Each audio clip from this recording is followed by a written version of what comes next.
जय जिनेन्द्र। आगमोक्त विज्ञान वाणी।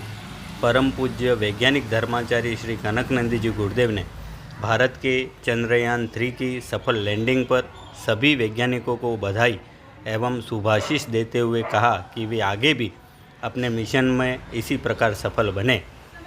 गुरुदेव ने बताया कि सभी प्रकार के ज्ञान विज्ञान का केंद्र पहले भारत ही रहा है। गुरुदेव ने गाथा के माध्यम से बताया कि जो ज्ञान विज्ञान से पूरे विश्व का भरण पोषण करता है वह भारत है। भारत की भूमि से ही स्वर्ग मोक्ष जाने का मार्ग प्रशस्त हुआ है। प्राचीन काल में आगम के अनुसार विदेश के लोग गुफा में रहते थे, वह ज्ञान विज्ञान भाषा कुछ नहीं जानते थे। तब भारत में बड़े बड़े ग्रंथ लिखे जा चुके थे। केवल जीरो ही नहीं, एक से लेकर अरबों खरबों अनंत तक का गणित भारत ने पूरे विश्व को दिया है। विख्यात वैज्ञानिक आइंस्टीन ने भी कहा था कि शाश्वतिक सत्य को केवल पवित्र आत्मधारी साधु ही जान सकते हैं। जैन धर्म में राजू की गणना प्राकृतिक अलौकिक गणित है। जो धार्मिक लोग यह मानते हैं कि वर्तमान में अंतरिक्ष में नहीं जा सकते, तो वह धर्म को कुछ नहीं जानते। धर्म में तो समस्त ज्ञान विज्ञान कानून राजनीति सब कुछ समाहित है। आधुनिक वैज्ञानिकों से भी श्रेष्ठ वैज्ञानिक विद्याधर होते हैं।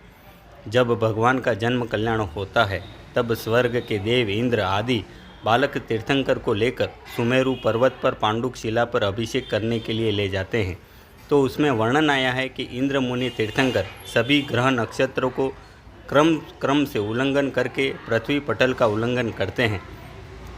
जब वह बहुत दूर चले जाते हैं तब नीचे देखते हैं तो उन्हें ग्रह मंडल सूर्यमंडल कमल के फूलों से सहित समुद्र की तरह दिखाई देता है। वैसे ही आधुनिक वैज्ञानिक जब अंतरिक्ष में जाते हैं तो वहाँ से पूरी पृथ्वी को देखने पर उसको स्वपरिवार मानते हैं, क्योंकि अंतरिक्ष में जाने पर दृष्टिकोण व्यापक होता है, संकीर्णता दूर होती है। पूरे ब्रह्मांड में अरबों खरबों आकाशगंगाएँ हैं, उसमें अनेक सौर मंडल हैं, उसमें भी अनेकानेक ग्रह हैं। अभी हम कौन से ग्रह में पहुँचे यह निश्चित नहीं है। जैन धर्म के अनुसार भगवान मोक्ष जाते हैं तो सिद्ध शिला तक बिना रॉकेट के आत्मशक्ति से जाते हैं। एक समय में 14 राजू पार करने की आत्मा में शक्ति है, क्योंकि जीव मध्य लोक से ही सिद्ध बन सकते हैं। अतः यहाँ से सिद्ध शिला की दूरी 7 राजू है। उसके बाद धर्म द्रव्य अधर्म द्रव्य नहीं होने के कारण यह जीव जब सिद्ध बनता है तब वह एक समय में 7 राजू पार करके सिद्ध शिला पर रुक जाता है। एक एक गैलेक्सी में अनेकों तारे हैं। एक आयाम में कुछ दृश्य देख सकते हैं तो अन्य आयाम नहीं देख सकते, क्योंकि जिस प्रकार टीवी चैनल के जिस चैनल पर गाने आते हैं उसमें प्रवचन नहीं आते, समाचार नहीं आते। किंतु इसका अभिप्राय ये नहीं कि समाचार या प्रवचन नहीं हो रहा है।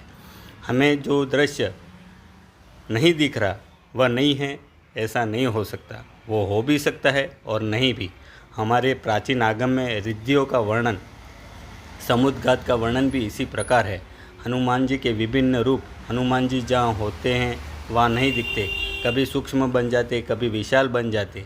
यह विज्ञान का क्वांटम सिद्धांत है। प्राचीन काल में जब लड़कियां स्वयंवर रचती थी तब आकाशगामिनी प्रतियोगिता रखती थी, जिसमें 23,78,96,000 मील जाकर के वापस आने वाले प्रतिभागी से ही शादी करती थी।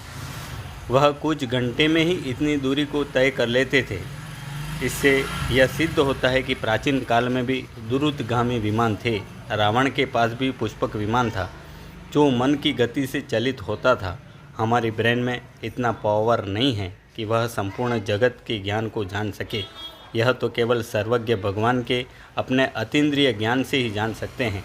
अतः धर्म को संकीर्ण मत मानो। यह संपूर्ण संकलन परम पूज्य वैज्ञानिक धर्माचार्य स्वाध्याय तपस्वी श्री कनकनंदी जी गुरुदेव की अमृत वाणी के अंश हैं। नमोस्तु गुरुदेव। जय जिनेन्द्र।